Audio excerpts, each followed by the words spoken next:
2020년 6월 24일 이정훈입니다. 밤새 또 뉴스 변화가 있었네요. 저희 집에 배달된 신문에는 실리지 못했는데요. 지금 인터넷판에는 이런 뉴스가 실렸습니다. 다 보셨을 거고요. 북한이 조선노동당 중앙군사위원회 제7기 5차 회의 예비회의를 열어서 김정은이 참석했습니다. 대남 군사행동 계획을 보류했다. 이런 보도가 나왔습니다. 북한 신문인 노동신문이 오늘자에 보도했으니까 전날 밤, 그러니까 23일 날 밤 12시경까지 마감하는 조간신문들은, 배달되는 신문들은 좀 닮기 어려운 기사였죠. 네. 이걸 어떻게 보십니까? 조금 더 설명이 있는데요. 지난 6월 14일 조선인민군 총참모부는 금강산 개성공업지구에 군대를 전개하겠다. 비무장지대 초소 진출하겠다. 접경지역 군사훈련하겠다. 대남전단 살포 지원 등을 하겠다. 이렇게 예고를 했었습니다. 이것을 군사행동으로 이해하고 있었는데 이거를 김정은이 주재한 노동당 중앙군사위원회 예비회의에서 보류했다 이 얘기입니다. 이걸 좀 분석을 해드릴게요. 뭐라 그럴까요? 지금 김여정이가 나오고 어쩌고 해갖고 지금 아주 격앙이 돼가지고 대남 비방을 마구 하고 군사행동을 하겠다고 예고를 했었습니다. 네, 그걸 보고 제가 김정은, 김여정 정권을 붕괴시킬 수 있는 좋은 기회다. 심리전 해라, 공작 펴라 이런 주장을 했었는데 왜 그런 어떤 분은 댓글에다가 이정훈 기자가 노래도 하고 소설도 썼네 이렇게 하셨는데 맞습니다. 소설 맞습니다. 소설을 썼는지 설명을 좀 드리겠습니다. 우선 박상학 씨가 어젠가 기습적으로 대북전단을 뿌렸죠. 띄웠다고 그랬죠. 그분이 공개를 했는데 그 대북전단이 통일부 주장에 따르면 어디에 떨어졌다는 겁니까? 이북으로 가지 못하고 우리나라 땅인 홍천에 떨어졌다고 돼 있습니다. 여기에 대해서 뿌린 측에서는, 보낸 측에서는 다른 주장을 하겠지만은 제가 아는 한, 그 다음에 제가 이 기자적인 감각으로 판단하는 한은 통일부의 판단이 맞을 거라고 봅니다. 이게 무슨 얘기인가 하면요. 지금이 며칠입니까? 6.25 전쟁 하루 전입니다. 그럼 이때가 어떤 때입니까? 쉽게 말하면은 올해만 보지 말고 지금 아침부터 조금 비가 오고 있는데 서울에는 장마 때입니다. 장마가 되면은 바람이 어떻게 붑니까? 어디로 부는지를 모르겠습니다. 주로 분다면은 남쪽에서 북쪽으로 부는 남풍이 붑니다. 네. 이럴 때 이제 띄우는 풍선이 어디로 갈지, 남풍이 계속 불어준다면 북쪽으로 가겠죠. 근데 이 국지풍이 워낙 많아갖고 어디로 갈지도 모릅니다. 그래서 박상학 씨가 띄운 대북전단은 홍천으로 날아가서 뚝 떨어졌습니다. 물론 이제 그게 좀 더 정교하게 준비를 했으면은 거기다 약간의 모타를 날아갖고 이북으로 가도록 했으면 모를까. 그게 없으면은 저런 사태가 벌어지는 거죠. 자, 지금 이북에서 몇 천만 장의 삐라를 만들어서 대남 삐라를 뿌리겠다고 공언을 했습니다. 사진도 보여주고. 그 삐라를 북한이 아까 말한 대로 조선노동당 중앙군사위원회에서 보류한 작전 중에 하나가 대남전단 살포인데 그거를 뿌리는 걸 보류한 거잖아요. 왜 보류했다고 보십니까? 바로 이겁니다. 과학을 무시하고 함부로 이 격정에 휩싸여서 하게 되면은 패배이기 때문입니다. 지금 이북에서 저렇게 대규모 전단을 띄우면요, 저 전단은 거의 90%가 북쪽으로 날아가서 어쩌면 평양에 떨어질지도 모릅니다. 네. 그죠? 그 다음에 두 번째, 우리가 띄운 박상학 씨가 뿌린 거는 평양선은 그래서 동쪽으로 갔다고 봐야 되겠죠. 서쪽인지 저도 모르겠습니다. 그러니까 북쪽으로 못 가고 이렇게 평양으로 갔으니까 쟤네들이 뿌린 것도 평양으로 가거나 아니면 이북으로 갈 가능성이 높습니다. 그래서 못 뿌리는 걸로 저는 일단 봅니다. 저자들이 무인기 쓰는 모타 같은 걸 달아가지고 이렇게 남쪽으로 바람을 뚫고 나가도록 대남 풍선을 미는 힘이 있으면 좋은데 그렇게 되면 또 상당히 돈이 들어가잖아요. 네, 그게 아마 저는 못 뿌린 첫째 이유라고 봅니다. 지금 중단한 첫째 이유. 도대체 장마철에 삐라 뿌린다는 거는 심리전 하는 사람들 만나보면 코웃음을 칠 겁니다. 아마. 북한이 우리한테 뿌리기 좋은 시절은 언젠가 하면요. 겨울이 와가지고 북서풍이 불 때 그때가 좋아요. 그죠? 그리고 일단 비가 오면요, 저기압이 돼가지고 잘 뜨지도 않고 어렵습니다. 자, 이게 전쟁은, 제가 정원이한테 할 말입니다. 전쟁은 감정으로 하는 게 아니다. 과학으로 하는 거다. 이 얘기입니다. 두 번째, 북한 신문에 난 걸 보게 되면은 문재인 대통령 얼굴을 막 이렇게 담배꽁초로 이렇게 막 지진 그런 사진들인데, 그런 사진들이 들어있는 삐라가 만약에 한국에 떨어지면 한국 사람들이 친북주의 의식을 가질까요? 어떻게 할까요? 아마 대한민국 국민들한테는 거의 영향이 없고요. 오히려 보수파들은 좋아할 겁니다. 심전 효과가 없다는 얘기입니다.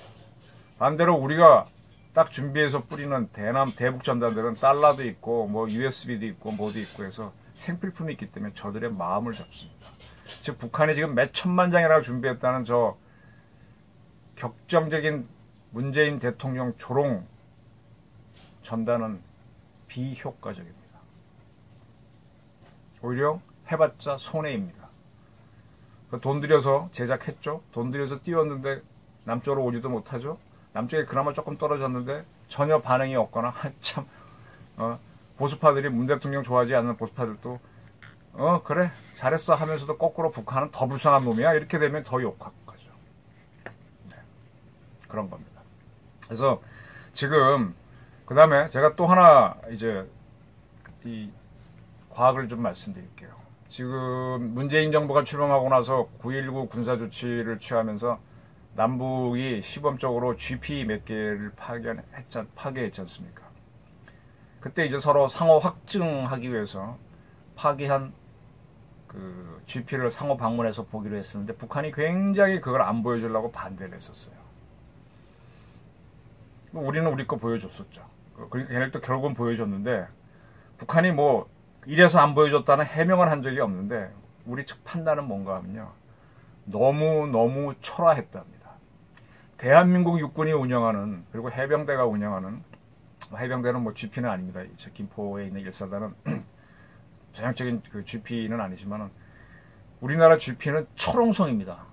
우리는 그걸 이제 핵진지라고 표현하는 경우도 있었는데 인민군이 공격을 해가지고 돌파를 해버렸어요. 그래갖고 막 남방 한계선 뚫고 그 다음에 민간인 통제구역 뚫고 계속 내려가도 그 안에 GP 안에 있는 우리 그 수색대 병사들은 문 딱 닫고 그 안에서 숨어서 버틸 수 있도록 만들었습니다.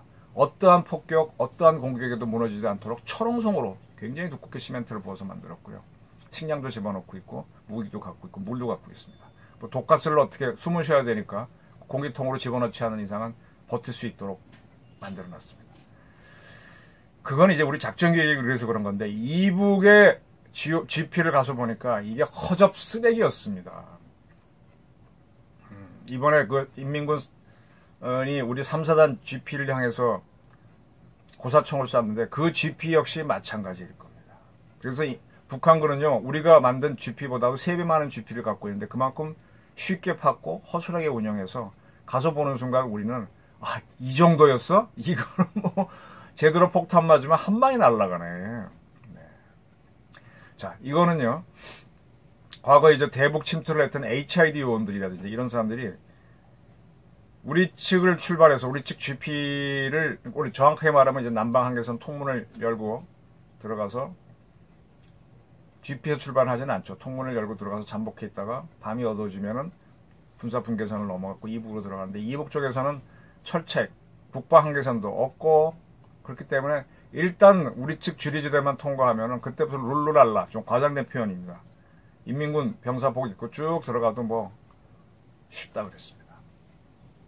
근데 우리 측은 들어오면서부터 군사분계선 지나기 전에 남방한계선 이게 있고 철책이 있고 그 다음에 뭐가 있고 해서 그러다 그러니까 들어오기 상당히 어렵죠.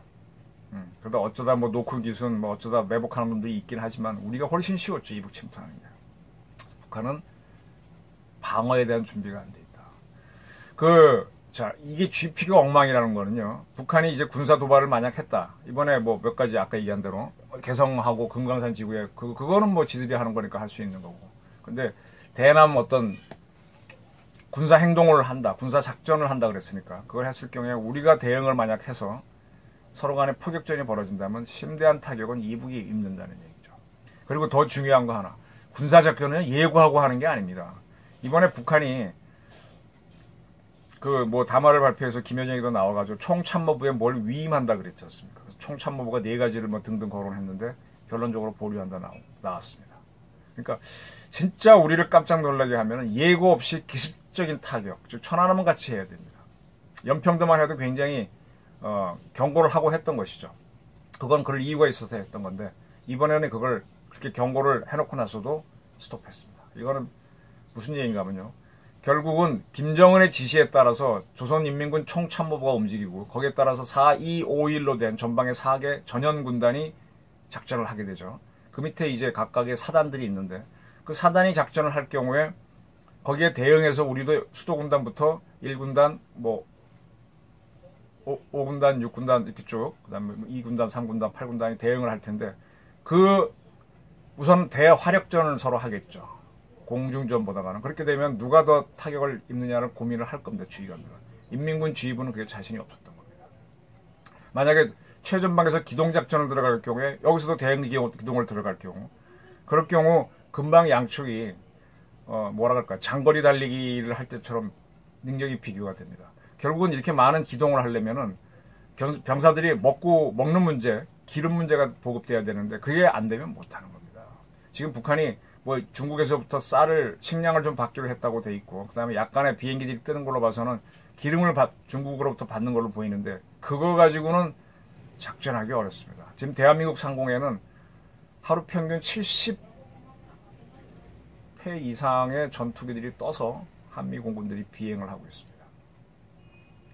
물론 한국군 7군단도 굉장히 많은 기동작전을 하고 있고 우리가 지금 한국군이 전방에 있는 동부전선 제외한 서부전선에 있는 모든 군단에는 한 개 이상의 기동사단, 기계화사단을 두려고 했는데 그 기계화사단을 다 통폐합해서 굉장히 큰 기계화 사단을 만들고 있지 않습니까?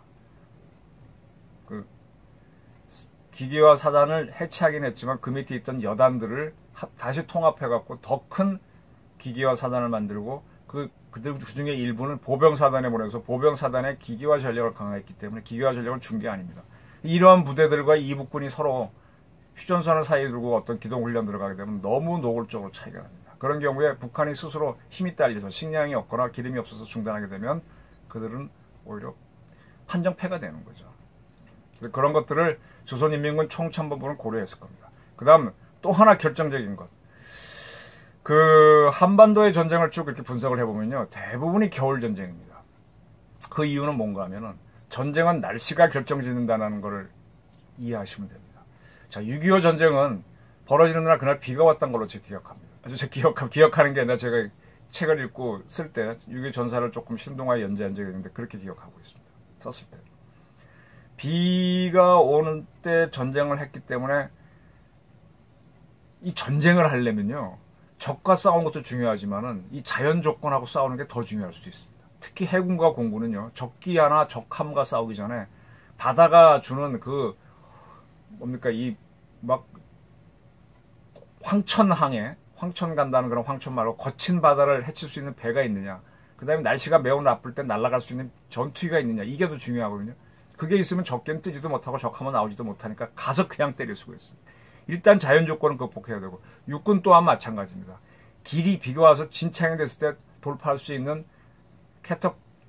무한궤도가 달려있는 전차가 있는 부대하고 걸어가는 부대하고는 하늘과 땅 차이입니다. 그죠? 그래서 자연 조건은 극복해야 되고 지형 조건을 극복하는 그런 강력한 과학적인 군대가 있느냐. 그리고 적과 싸우는 겁니다. 이 자연 조건을 극복할 힘이 없으면 못 싸우는 겁니다. 의지만 있을 뿐이지. 울분만 있을 뿐이지. 6.25 전쟁은 특이하게 6월 25일날 비 올 때 시작이 됐었어요.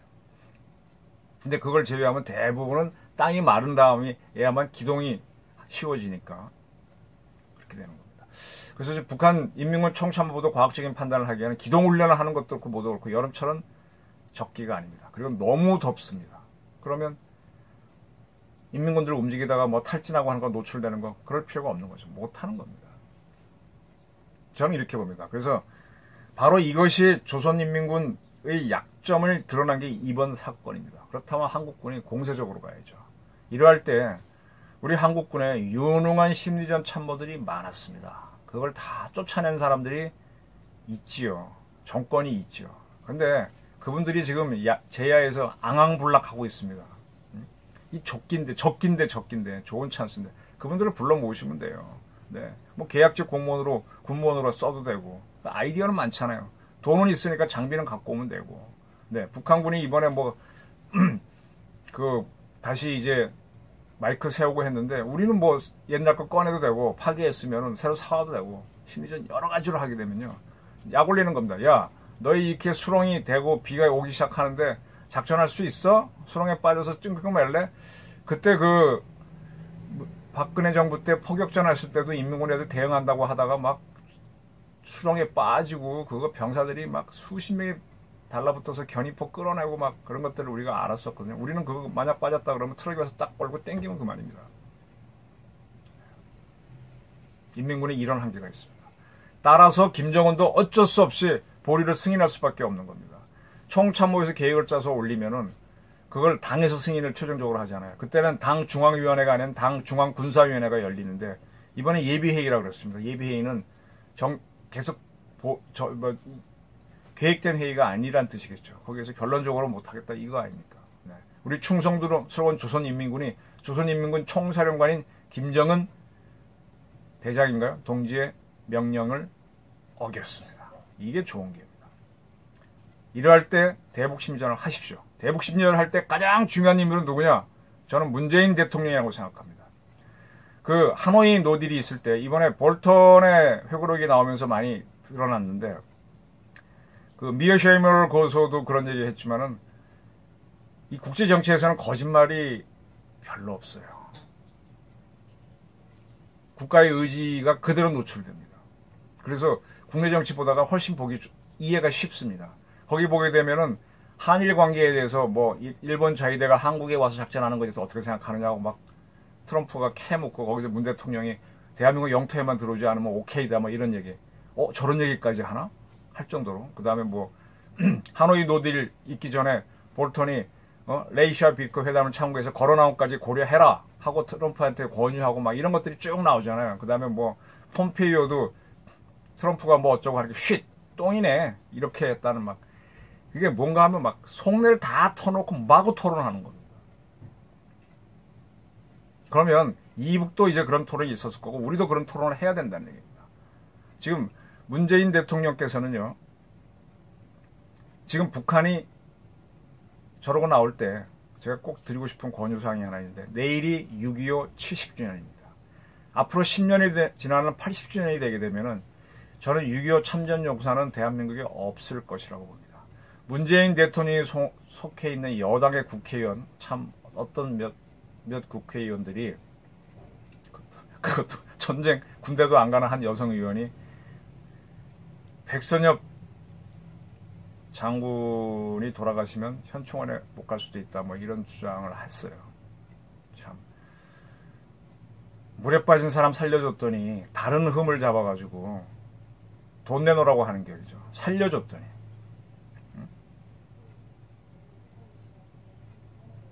이렇게 정신없는 사람들이 많아요 대한민국에. 근데 아마 10년 지나면은 그분도 100세가 넘으셨고 해서 아마 없을 겁니다. 저는 지금이 거의 6.25 참전 20살에 들어갔으면은 지금 90세, 앞으로 100세 거의 없을 거라고 보거든요. 마지막 참전 용사가 참여할 수 있는 6.25 기념일인데 대통령께서 내일 6.25 행사장에 가셔갖고 연설을 좀 하나 하셨으면 좋겠습니다. 문 대통령은 지금까지 한 번도 6.25 날에는 기념식에 참석해서 직접 연설을 읽은 적이 없습니다. 물론 과거의 대통령도 한 적이 없습니다. 이명박 대통령이 한 번인가 했을 거예요. 없어요. 그러니까 이게 3.1절이나 이런 4대 국경일에는 대통령이 하지만 6.25 전쟁 발발일이나 이런 거는 국가 경축일이 아니니까 안 한다. 그건 이해가 되는데 문 대통령 뭐 5.18도 쫓아가시고 60도 하고 뭐 다 그렇지 않습니까? 그게 대한민국 운명에 그렇게 중요합니까? 중요합니다. 근데 6.25는 우리 죽고 사는 문제였어요. 그래서 한번 가셔가지고 북한 김정은이처럼 여정이처럼 저렇게 싸가지 없게 하지 마시고요. 점잖게 한번 해보십시오. 점잖게 한번. 그렇게 하게 되면 볼턴의 이번 얘기에 대해서도 좀 하실 말도 있을 거고 또 김정은에 대한 뭐 한마디 하실 말도 있을 거고 한번 툭 던져보십시오. 그거 자체가 굉장한 폭발력이 있어서 물론 우리 사회에서 남남 갈등이 일어나겠지만 이북도 해석 하나라고 바꿀 겁니다. 그게 심대한 대북 심리전이 됩니다. 그걸 염두에 두시고 한번 지금이라도 급히 연설을 만들어서 뭐 내일 하겠다 그러면 하는 거지 뭐. 어차피 코로나 때문에 오시는 분들 제한될 테니까 경호하기도 별 문제 없을 거고요. 그래서 대북 사인을 보내면 어쩌면 문재인 대통령은 이북 붕괴의 1등 공신이 되실 수도 있습니다. 문 대통령 특유의 험불한 캐릭터 때문에 이북이 딸려왔거든요. 김정은은 아직 군이 뭔지 모르는 친구입니다. 과학이 뭔지도 모르는 친구입니다. 네. 대남전단 문제 하나, 군사작전 문제 하나, 그리고 저거를 파괴했을 때 남북 공동 연락사무소를 파괴했을 때 여기서 흥분한 국민들이 있었나요? 저 같은 보수적인 시각을 가진 기자도 뭐 아무 담담 안 돼 뭐 오히려 잘 됐다는 생각이 들 정도로. 네. 그러니까 김정은은 지금 본질을 못 건드고 있는 겁니다. 그럼 저 사람이 수가 없다는 겁니다. 이럴 때 문 대통령이 6.25 기념사에서 아주 감춰져 있지만 뼈 있는 한마디 말 탁 던지면 내가 너한테 이런 배를 했는데 섭섭하다라고만 던져도 저쪽에서는 남북 관계에서는 우리가 만수입니다. 제가 단수입니다. 트럼프하고 우리 관계에서는 트럼프가 만수고 우리는 성실과 용기로 해야 되는 우리가 단수입니다. 그러니까 던져보십시오. 그러면 쟤네들이 뭐라고 하면서 흥분하고 또 한 번 흥분시키고 하다 보면 어쩌면 무리한 명령을 내리는 김정은에 대해서 북한 군부가 쿠데타를 일으킬 수도 있습니다. 제가 언젠가 한번 쓰고 싶은 논문 중에 하나가 이모군란, 갑신정변, 그 다음에 5.16, 12.12 우리나라에 있었던 한 개화기 이후의 쿠데타들이죠. 이걸 한번 비교해서 한번 연구하고 싶은 욕심이 있어요. 근데 제가 지금 얼핏 잡아놓은 결론은 뭔가 하면요. 정부가 군대를 충분히 먹여 살리지 못하고 인정하지 못하게 되면 군대가 일으키는 쿠데타는 성공한다. 근데 군대가 일으키지 않은 쿠데타, 갑신정변이 대표죠. 그건 실패합니다. 지금 대한민국 군대는 우리 정부가 충분히 60만 대군을 다 먹여주고 재워주고 하기 때문에 저는 쿠데타 못한다고 봅니다. 지금 문재인 정부는 촛불 시위 때 쿠데타를 무슨 계획했다고 하는데 그건 헛소리고요. 합리적인 판단은 불가능한 거고요. 몇 사람 흥분할 수 있겠지만 불가능한 거고요. 거꾸로 북한은 지금 충분히 군을 지원해주지 못하기 때문에 쿠데타 나기 좋은 구도입니다. 그것이 북한 급변을 만들고 남북 통일을 만들 수 있는 좋은 기회라는 걸. 그래서 제가 거듭해서 지금 대북 심리전 이렇게 해라 이렇게 해라. 지금 제가 상당히 코어 핵심을 던지는 겁니다. 이거를 한번 염두에 두고 문 대통령이 제1 앞에 나와갖고 그러나 가장 낮은 톤으로 던지십시오. 김정은은 오도 가도 못하는 핵은 들고 있는지 모르지만 미합니다. 기회가 왔습니다. 감사합니다.